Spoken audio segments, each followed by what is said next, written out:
Today is Monday, November 1st. I don't know about you all, but this is the fastest moving calendar I think I've ever seen in my life, how fast things are going. I can't believe it's November 1st, and Alec was busy telling me about his Halloween last night. It's just unbelievable how much time we either missed or how fast things went. A lot of cool things going on in the mortgage world right now. Alec and I are going to talk about a bunch of different things.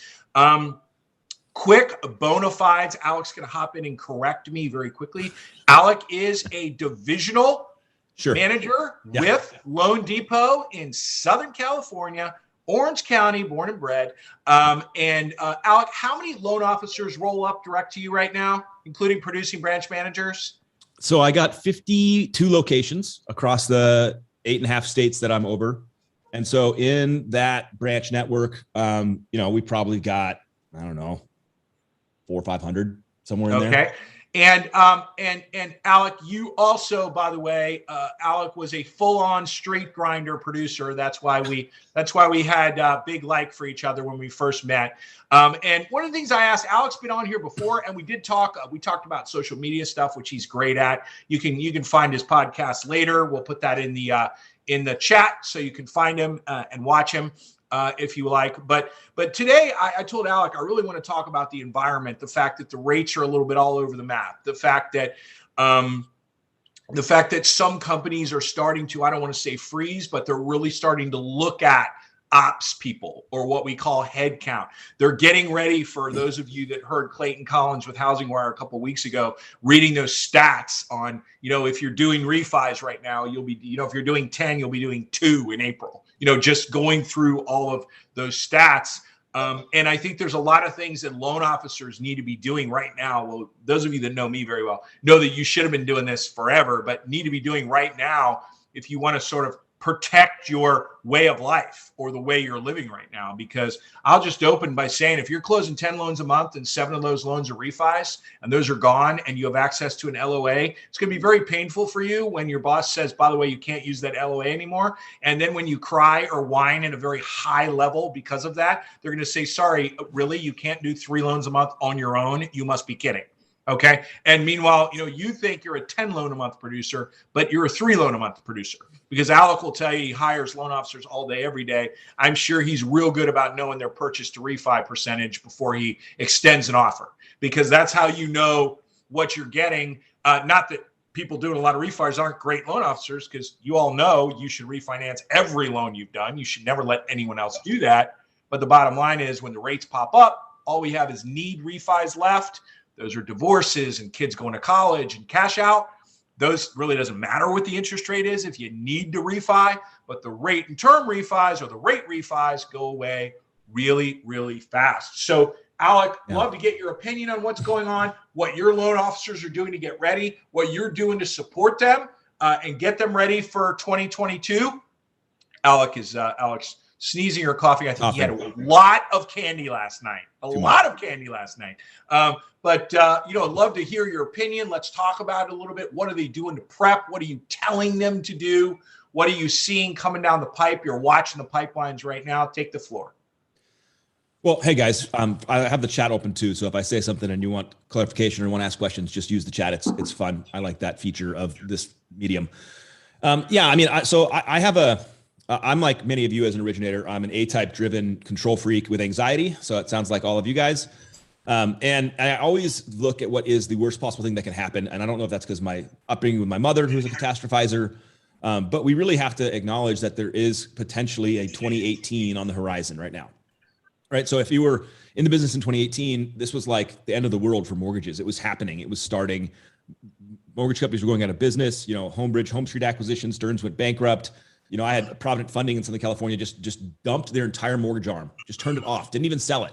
Didn't even try to have people pick up the leases. Just 2018, they're just like, we're done. I was at lunch with a recruit, and at an hour later, it was like, wow, it felt a lot like the crisis again. And that's because what happens as we move towards this margin compression environment is people realize their hard costs are what choke you to death.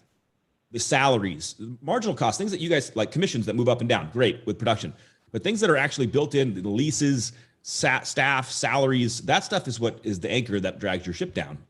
Oh, Sean, cutest kid in the world, dude. I love that. So it's we got to be prepared for this. And so that means if you're looking at your staff right now and your own personal team and you go, okay, well, the companies might not want to pay for that pretty soon. And that creates tremendous pressure on you guys to continue to do, unfortunately, even harder work than you had to do last year. Sadly, we all know, I'm not preaching to the choir here, it's a cyclical industry. The fish were swimming last year. And even in 2021, it was a great year. Like, I don't care. It was hard, but man, it was still a tremendous year for many, many originators. 2020 was even better. And sometimes you just got to pay the piper. And I think it's coming. And if it doesn't, if the world collapses and the rates go back down, we can all high five and have another killer year. But if we're not prepping, we can't, right? Like, well, yeah, we get, but if we're not prepping for the reality that we're going to have to work 2 to 3 times harder than we did last time to get the same result, then we're just going to backslide. And as great originators, none of us want to do that, but it's coming. And the discount organizations are coming hard after your lunch. I mean, Better Mortgage lost like $73 million last quarter, and they haven't done their Q3 stuff yet. And yet they're increasing market share, and everyone seems to like them because they're taking our customers from us with you can't run a business that loses money. And yet that's our competitor.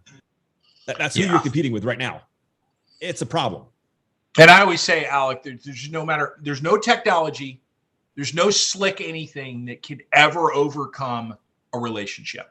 And whoever owns the buyer and owns the buyer's brain cell owns the relationship. Now, we all know it would be great if buyers would come to us and get pre-qualified before they buy houses, but that's the dream of every mortgage person since I've been doing this for a little bit of time. And it just never happens. It never materializes. People want to buy a house. They go online. They used to look at the books. Now they go online and they start looking at things they can't even afford. I mean, they have no idea. The bottom line is they start with the agent. So if you don't have agent-centric relationships and hopefully they own the relationship, then you have a problem. But then you have a big problem. And Alec, you'll love this. It's just so good. So with a lot of my one-on-one people, sorry, not a lot, all of them, part of my service is I interview the LOAs and SAs, whatever, before we hire them, because I don't want to hire someone and then have, one of these guys all upset because they slipped by and I never got to meet him. So I was talking to an LOA who shall remain nameless, a very qualified person. These are inside app takers, people that know what they're doing. And she says, yeah, Joel, my company made a decision about 3 months ago to switch from refi to purchase. I was like, cool. Could you just let me know how that works? Like, how do you just switch that? Like, what do you mean? She goes, we're at 90% refi, but my company said we're going to, and I'm thinking, who, I'd love to talk to the person that said that and what the plan is to switch. And by the way, this is not a call center. This is a retail lender. They're just going to switch a bunch of LOs that have been sitting in their chairs so long. Their chairs are like literally look like a mold of their ass. They've been sitting in their chairs for so long, taking refis, and now they're just going to switch. Yeah, just like to purchase loans. It was the funniest thing I ever heard. But I honestly think it's not that far off. I really do. We also can just be a student of our own experiences, right? So I guarantee you that people's production is sliding backwards right now. And that's cyclical. There's November, December stuff coming. That's normal. But it's also been a trend line. So you look back and you go, okay, when did it start coming down? And about 4 or 5 months ago, we've just been starting to do this. And sure, there's been some peaks and certain loan officers, you guys maybe kicked through it. But from an industry perspective, it's super obvious what's happening. And Joel, you're nailing it. Like, we have to prepare for a world where refis are gone. That's what you have to prepare for. Otherwise, you're the grasshopper and the ant, right? The ants are storing for winter. The grasshopper's out there partying, and we all know how that ends. Right. And again, if the worst doesn't come to happen, if rates come back to the 2s and you still have a bunch of food in the shelf, great. Could go back and kill it again. But I think there's a lot of people out there, and there's a lot of new blood in the industry who haven't gone through the crisis. So they don't know. And maybe they're not even listening on this call. So they're not aware, and they're out there playing like the game's not going to change. And if the mortgage, you guys know, anything that's consistent, it's change. And so I just think they're prepared for it. Yeah. And I'm telling people, and you all have heard me yelling and screaming about this, that when you finally get off your ass and realize you're going to have to go build relationships, if you wait too long, you're going to be standing behind. There's some of these people on this call who I won't call out. Yeah. They're large bodies. And on the other side of their large body is the agent you want to talk to, and you will not be able to get around that body. You will have lost your opportunity, or it will take you months and months to get an opportunity to talk to that agent who's built a strong, serious relationship with their lender partner, because their lender partner has been working on that and paying attention to that, and not returning phone calls because they're hanging out at their second home in their fourth car that they all bought with refi money, which, by the way, great for you all. It's awesome. I've seen loan officers do amazing things over the last 2 years, but I hope you understand that, you don't want that all to be for naught. And I get this eerie feeling. I mean, Alec, I talk to executives all the time at big companies, and I'm just getting this feeling, man. I'm getting these weird phone calls of, Joel, can you come and do this? What? I'm like, wait, what? They're like, yeah, Joel, I'm not liking what I'm seeing right now. I'm looking at these pipelines. I'm seeing like havoc. I'm saying, oh my, we're going to go from, it's just going to fall off to like, it's just going to go in half. And they're like, can you come in and start doing? And I'm telling them, Alec, I'm like, well, I can, but I hope you realize, like, what I teach, you can't just turn on the purchases. It doesn't work like that. It's a whole plan, that you have to be on the whole time. Alec, what are you seeing some of your top people doing right now? What are they doubling down on? What are they all about? What are they going deep on? Your top purchase people that roll up to you. So number one, it's the tried and true listing agent. So listing agents, and you guys, many of your markets have inventory impact, and I know this across the country. And so guess who's controlling the flow there? The listing agents. They're getting more and more control because there's less and less inventory, and it's on the market faster and gone faster. They're double dipping more than I think I've ever seen them double dip. And so, but we tend to not go after listing agents because they don't control the deal, or they're not the buy. And I think that's all crap. They're massively influential. They own the real estate. They're gonna tell the seller what offer to accept. And so I think they're just hugely important. And so having a strategy to show up on those people, bump into their open houses if your community is hosting those, get out and start prospecting that group of agents has never been more important because they hold so much authority. And the second thing is they're just surrounding themselves day in, day out on social media with their past customers and the realtors they want to influence. They're continuing to snowball that community bigger and bigger around them on the socials, and showing up in that platform with those people all the time, and building that brand recognition, building that free prospecting marketing, building those human connections to insulate from the advertisements and the calls and the robo-dials that are happening against our customers every day. Okay, so just to paraphrase, listing agent, those of you on here that have been through a crush group know that this is one of my favorite subjects. Anyone, Alexandra, you're in the group starting this Friday, the 5th. We spend 2 whole calls on this. You know how I feel about this. One of the most single best ways to organically grow your business there is, period. End of discussion. Alec didn't say that because I told him to. He said that because he knows, and he's been around. Not quite as old as me, but he's also not 20. He knows. Sean, we'll get to you in 1 second. Actually, that's a fast one. Will your Gary V podcast be recorded? We'll be live actually, and then it'll be. They can watch it. Meaning, if they're busy, they can pick it up, watch it after. Yep, and it'll be on YouTube and all the socials. Excellent. Okay, there you go, Sean. And number 2, and Alec did this really fast. He talks almost as fast as me, probably faster actually. Alec, let's go a little slower on the building your network around you, just a little bit slower. Sure. He switched very quickly from listing agent into that. I want to make sure everybody caught that what he's talking about is the individual loan officer. We'll use Michael Most just because he's on here and his camera's on and he's right next to you on my screen. Alec, he's in Los Angeles with Guaranteed Rate. And so Michael Most is spending time and energy, Alec, or he should be, doing exactly what? You did that really fast. Can you break that down a little bit? I know you're an expert in this, so break that down a little bit. People forget on social media that it's absolutely a two-way street, and that everybody on there cares more about themselves than they do about you. Right. And that's why social media, for most people, we hate it, because people are there just like humble bragging all day long and showing you their food they ate. And everyone's like, I hate you. Like, this is stupid. So what we forget, though, is that they're also hanging out there. They're spending astronomical amounts of time, more and more every single day, on social media platforms. And so they're getting marketed to, they're bumping into things, they're getting brand impressions, they're creating connection. And so I'm very intense on this. I think every single loan officer should have every single one of your past customers. You should be connected to them on Facebook and LinkedIn. If every average loan officer has how many past customers, Joel? What do you think? So first of all, Alec, Yeah. I'm gonna take an OTC real quick. Call it an opportunity to coach. We don't call them past customers in Joel land. We call them CCs, which are current customers, because they're not in the past. They're not. The past means you're done with them. I'm adopting that. I like it even better. We call them current. We call them current clients. And Alec, one of the things I teach, this is week 15 of the Crush groups, is every single borrower, LinkedIn, Facebook, every single agent, buyer, listing, LinkedIn, Facebook. But the question you ask is great, because we could end this right now. Everyone can hang up and just got a piece of gold from you right there.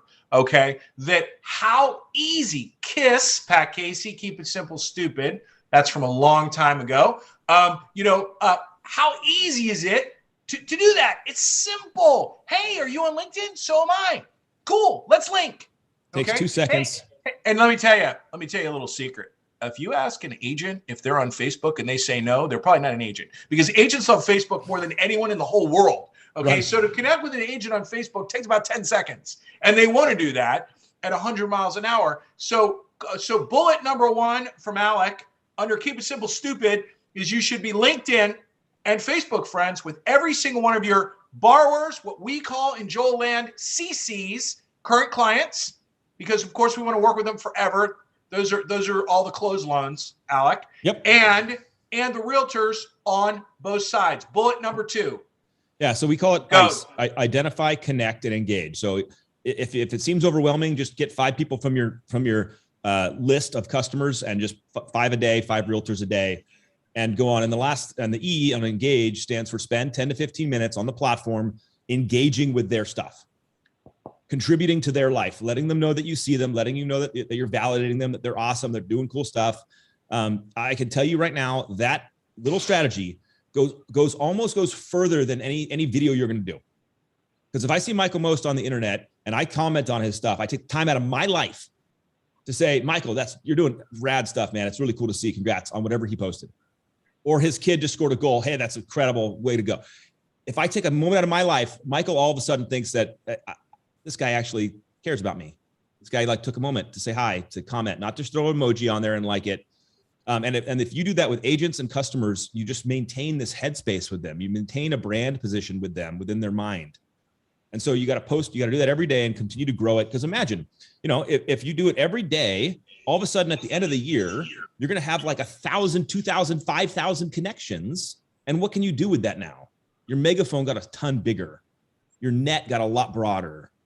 And you're owning their thought process. And everyone, you've heard me talk about this. This is so cool. Alex talking about this. Now you're hearing it from 2 loud guys. Okay. Yeah. The bottom line is that liking a post is the equivalent of walking up to someone on the street, looking at them and going like this and walking by. That is not engagement. Okay. That is not engagement. Engagement is actually commenting. Now, I just want to add one thing to what Alex said, because I know what he means, but he just didn't say this one part.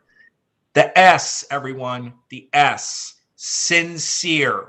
Don't get off this call and start commenting on 9 million people's posts in an insincere, stupid manner, okay, where it takes 2 seconds to know that you're not sincere, okay? If you think it's cool that their kid scored 4 goals, there should be a reason you think that's cool, whether it's because you like soccer, you like kids sports, you let whatever it is, it should be a sincere comment. So if they engage you, you can engage in a sincere way. And by the way, you hardened criminals out there, after you engage, it doesn't mean, by the way, excuse me, who do you know who needs a prequal? No, that's not what you're doing. Okay. By the way, there are people that are thinking that, Alec. I'm going to like their thing and say, cool for scoring the goal. They're going to say, oh, thank you. Then I'm going to say, who do you know who needs a loan? Believe me, there are criminals on this call right now that are literally thinking that. Michael Most, a year and a half ago, was thinking that before he met me. He's like, how can I get a loan out of this? Okay. So it's sincere. Exactly. Sincere. Did you see what he just did? Alec, I do this thing when I do live presentations with a business card where I make fun of people handing someone a business card that aren't asked for it. And what I do is I whip it out and I slit their neck with it. I go, and then throw the card to the ground and go, who do you know who needs a loan? Like, woo, crazy town. So I want everyone to be on top of this. Sincere engagement. Yep. That will get you everywhere. Insincere engagement will get you nowhere. Okay. So Alec, listing agents and literally creating a world around you. Literally where you are, I don't want to say buying, but you are owning brain cells. That's what you're seeing some of your top people, where you're seeing their purchase numbers go up. That's what they're doing. Is there anything else that comes to mind?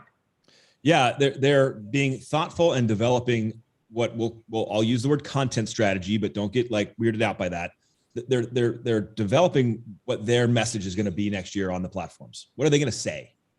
What are you going to say when it's your turn to speak? And who are they going to be? Yeah. How are you going to show up on these platforms? Because now you get this chance so we all know relationships are built through time and consistency, period. I don't know anyone who's married that doesn't know it's time and with the person consistently. Marathon, not a sprint. Yeah. So when you're going to show up on social, when you're going to have your mouth moving and your energy coming across the screen and your message, what is it? And the core of that, guys, is back to what I just said. Just nothing you should post should be about you ever. It should be directly to how can you give something back to the community that you're serving, whether it's knowledge, education, humor, positivity, whatever your brand is, whatever you are, whatever you contribute to that community. And you get this unbelievable chance to make daily micro impressions with people that create deep relationships over time with and trust, and you win, and then you're going to win. And so if you're face to face, go ahead, Joel. No, I was going to say, I was going to give a funny story. This is a personal story about me. So Alec, about 4 years ago or 3 years ago, I was working with some PR marketing people in Los Angeles, and I was having this challenge because I was doing a lot of different things. I was doing mortgage stuff, and I was doing real estate stuff, and I had my book, and I was doing a bunch of keynotes, and I was pretty spread out. And I was working with this person. I said, one of my biggest problems is getting focused down so it all comes through one filter. And about 2 weeks later, I was in LA, I was at home. The woman calls me, she's a great lady. And she says, okay, you are Big Joel. And I'm like, no, I'm not. You tell my wife that, she's going to leave me. There's no way I'm ever being Big Joel. And she's like, just wait a minute, relax for a second. I'm like, that's the hokiest, stupidest. What are you talking about? This is the dumbest thing I've ever heard, right? She goes, no. You're Big Joel. It encompasses everything. I'm like, what, why? And she goes, you're big, you're loud, you're a huge personality, you're this, you're that. She goes, you're just Big Joel. And I'm like, no, I don't want to be Big Joel. She goes, get your wife. So my wife comes in, Erica, she comes in, and I have her on speakerphone, and she goes, all right, Erica, he's going to be Big Joel from now on. She says, no freaking way ever. That's not happening. There's no way that's happening. And then we talked it all the way through, and I said, okay, fine. Meanwhile, Alec, guess what happened? Every single place I go, every single place, like the branding from that of who I was or whatever, I can't explain what's happened with it. It's like the least hokey thing ever. Everyone, people might make fun of me about it, but that's fun. But it's exactly what you're saying. But I was sort of fighting it. But it's the reverse of what you think once you choose. But I think there's a lot of people out there that aren't choosing. They're just randomly doing things. And just to clarify, what Alex said is they're working on their messaging for 2022. Like what they're going to say, who they're going to be. By the way, they're not in some studio recording 9,000 45-second videos to be released every week at 3 o'clock on Thursday, unless, Alec, I'm wrong, but I'm betting that's not going on. But they're deciding how they're going to focus, where they're going to go, who they're going to be, because that's what branding's all about. I mean, branding is not, what is it, Alec? It takes 9 times you have to hear Toyota 9 times to think about buying a Toyota. I think that's what the marketing people use it. Toyota, whatever, until you think about it. It's the same type of thing. It's the reason some of you on here that have been through my Beat Book training, which is Beat Book stands, Alec, for be everywhere all the time. I've been through my Beat Book training. I'm branding the LOs everywhere. So every time you turn around, you see one of them. And it's the same thing. So, who are you? Who do you want to be? Listen, you can't escape social media. There's no escape, by the way, people. Neither Alec nor I works for, it is paid by any social media company. Okay. But both of us are telling you cannot escape this. Well, I'm not really into that. I'm not involved. Okay. You're basically saying you're not involved in life as we have it today. Yeah, Joel, it's the same thing. So in 2000, in early 2000s, when I was originating actively, and you learn from the best loan officers, you have to go after realtors. That was the period. And by the way, it's still super relevant. I'm not saying that's not. Don't misunderstand me. But I would have loan officers that I would sit down and go, okay, what's your strategy for 2006? What are you going to 2005? What are you going to do to do more business? And they're like, well, I hate realtors. Never going to go after realtors. I'm going to go after financial planners and attorneys. And I go, good luck. You're going to be mediocre at best. And I know if there's someone on here that crushes it with divorce attorneys and you do over 100 million, like you're the one exception. I could never find anyone like that. That's where the opportunity was. And that's because they controlled knowledge. Everything was anyway. Now it's the same thing with social. I don't do social. You mean you don't hang out where the people are? You're not going to be very successful. All the people are there. It's the same. Yeah. It's the same loan officer said, I hate realtors. They're dumb. And I'm never going to prospect them. Okay. Well, good. Enjoy your mediocre career. I love when I meet loan officers and they go like this. They go, I hate realtors. Realtors are the worst. Yeah. They just suck. And I'm like, okay, so you're doing this very wrong. I don't know who taught you how to do this, but you're telling me that you hate your business partners. Like, what are you talking about? You're out of your mind. Like, and you just know that they don't know. Alec, I'm looking at the time, 2:28. Besides Sean Gaudreau's question, anyone have anything you want to throw in the chat for Alec Hanson? Alec, quickly, how would you like people to be able to find you? Josh will put it in the chat right now. Are you, social, a YouTuber? Social. How do you want them to get to you? I'm on all that stuff. Not necessarily as good as I want to be, but I'm on all the social places. If you want to go hang out there, I'm there. So just look for Alec with a C, Hanson. LoanDepot, you could find him a million ways. I'm sure social media is wide open like mine. So you can go get in there. Alec loves helping people. I got to meet him in person a couple of months ago down when I was in Huntington Beach for an event. I got to hang out with him. It was awesome. I got to go to his huge behemoth of an office with no one in it, like all the rest of the offices. It's hilarious. Welcome to COVID. So we got to spend some time together. I know he genuinely likes helping people and is a very helpful guy. So I'm not saying this to get him too busy, but I am saying he will respond when he can. If you have questions or anything, a little bit of housekeeping, everyone. We talked about 2 or 3 things today, which I didn't even know Alec was going to bring up, but all things we drive home and crush groups. And we have one starting on Friday, 1 p.m. time slot for 24 weeks, 6 months. We cover all this. I do those crush groups myself. I think we have 3 seats in that one available right now. Alexandra Hunt just signed up, which is awesome. We're excited for her. Alex, she's got her camera on right now, but she's 0 to hero, went from nada to crushing it, which has been a very short period of time down in Florida. So everyone, if you want more information about that, it's on the site. As usual, thank you so much. Alec Hanson, love having you join us. Alec, we'll go ahead and plug it right now. Alec, I don't know how he did it, but he cajoled, he did something. He's got Gary Vee on his podcast coming up. So I think Sean Gaudreau just mentioned that. You can easily back your way into that or find that if you find him on social. Alex, is that live on YouTube, live on Facebook? Where is it? Facebook, LinkedIn, and YouTube. And I'm getting on a plane Wednesday to go out to New York and hang out with them in person. Really excited. Okay, excellent. So if you want to catch that, I would be willing to bet that Alec and Gary Vee together will be great because I'm sure they're both going to be crazy looking for mic time, and it'll be awesome. Gary's going to step all over me. There'll be a ton of content. So Alec, thank you so much for your time. Always love having you on. Everyone, we'll see you next Monday. Same bat time, same bat channel.